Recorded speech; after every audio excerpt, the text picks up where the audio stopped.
Bonjour à tous, bienvenue dans ce nouvel épisode de Rotary Tech. Aujourd'hui on va parler d'un sujet sensible sur la RX8 et le Rotary en général, l'huile à utiliser dans le moteur. C'est parti!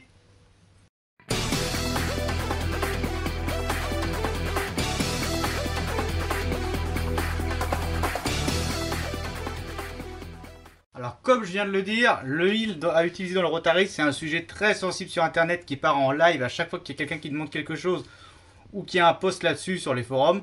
Donc avant toute chose, faites ce que vous voulez. Je pense que moi j'utilise, je vous dis juste que moi j'ai comme information ce que je vous partage sur ma chaîne. Après tout c'est ma chaîne, je dis ce que je veux. Vous êtes libre de faire tout ce que vous voulez, mettre l'huile que vous voulez dans votre moteur.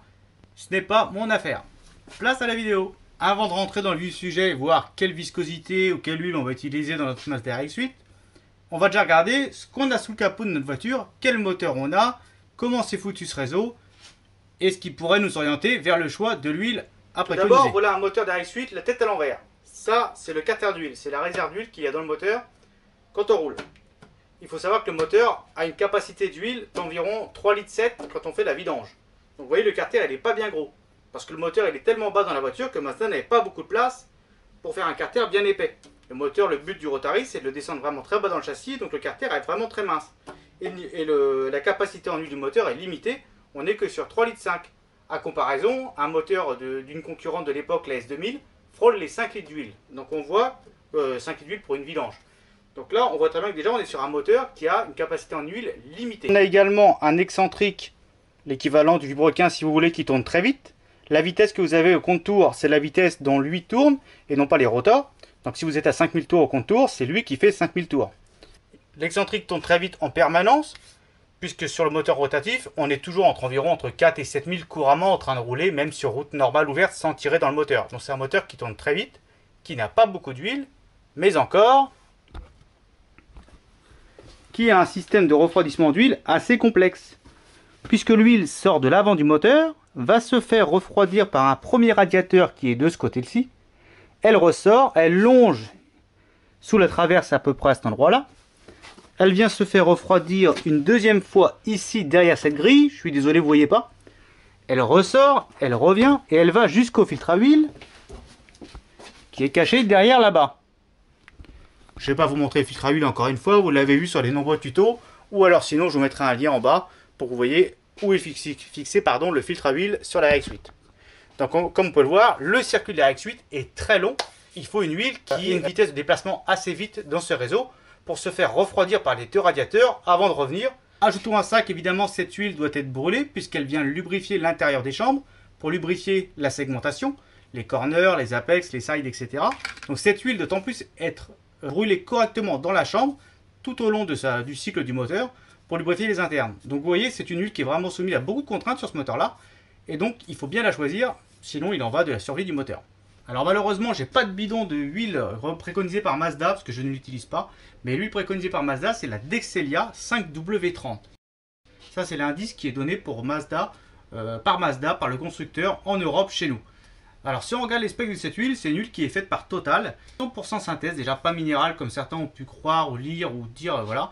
D'un grade 5,30, donc 5,30, 5 c'est le grade à froid et 30 à chaud. Alors 5, généralement les huiles entre 0 et 10, c'est plutôt fluide. Donc 5 c'est vraiment très fluide. Ça c'est fait parce que en fait, cette huile là a été utilisée également dans des moteurs stop and start de la gamme, des moteurs qui redémarrent tout le temps. Et en fait à froid quand on démarre, elle offre très peu de frottement, donc elle génère très peu de pollution, très peu de résistance. Et en fait derrière le CO2 etc, c'est avant tout pour l'écologie. Et après à chaud, on grade 30 pareil, elle garde vraiment une fluidité vraiment exemplaire, ce qui fait qu'elle circule très vite dans le réseau. Donc niveau indice de viscosité, elle est plutôt pas mal. Ensuite, on peut voir son flashpoint. Le flashpoint d'une huile, c'est quoi? C'est la température à laquelle elle va s'enflammer. C'est-à-dire qu'à ce moment-là, quand elle atteint cette température, l'huile, tout simplement, elle brûle. Elle ne fait plus son rôle lubrifiant, elle ne vient plus graisser, elle s'enflamme, point barre. Et l'huile d'origine Mazda, la Dexelia, est donnée pour 236 degrés. Ce qui, vous voyez, est vraiment énorme si vous comparez avec d'autres huiles. Par rapport aux propriétés du moteur, ça correspond bien.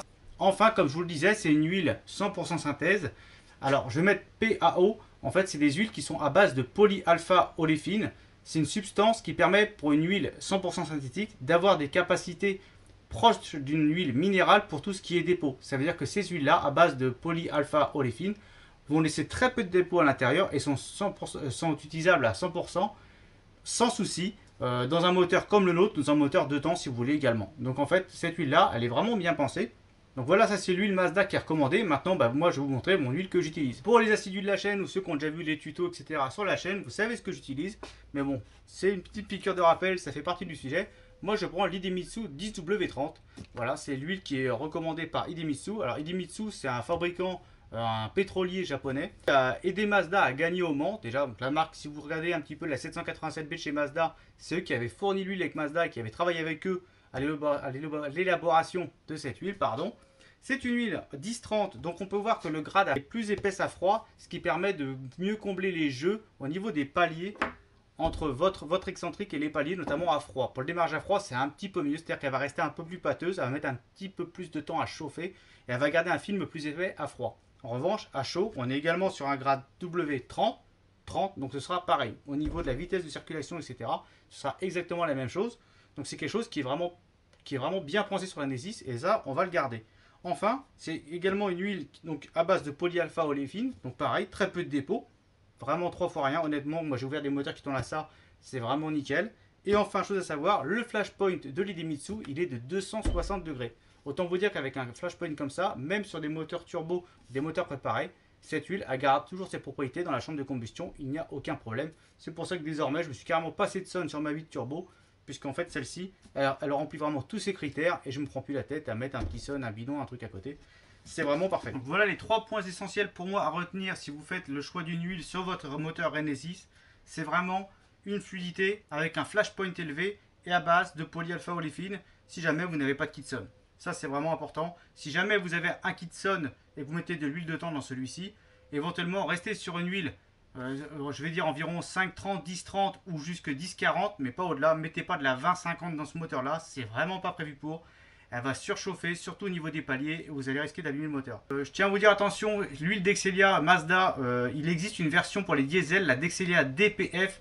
Faites bien attention à ça, si jamais vous remettez de la Dexelia dans votre moteur, de bien prendre de la Dexelia Ultra tout court, et pas la DPF qui est une huile pour les diesels, qui laisse beaucoup de suie. J'ai déjà refait un moteur à cause de ça, il était blindé de calamine complètement, la segmentation était complètement bouchée, bloquée pardon, donc vraiment ne prenez pas celle-là, Dexelia Ultra tout court si jamais vous restez là-dessus.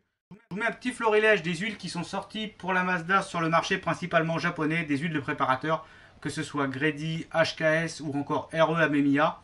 Toujours des huiles avec des grades vraiment très fluides, c'est vraiment quelque chose qui est important. Mais gardez ça en tête si jamais vous faites un choix d'huile différent, encore une fois je me répète, vraiment c'est très important.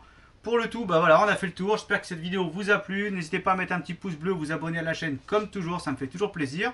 Passez un bon été avec votre voiture, votre Renesis, profitez-en bien, puis je vous dis à bientôt. Ciao!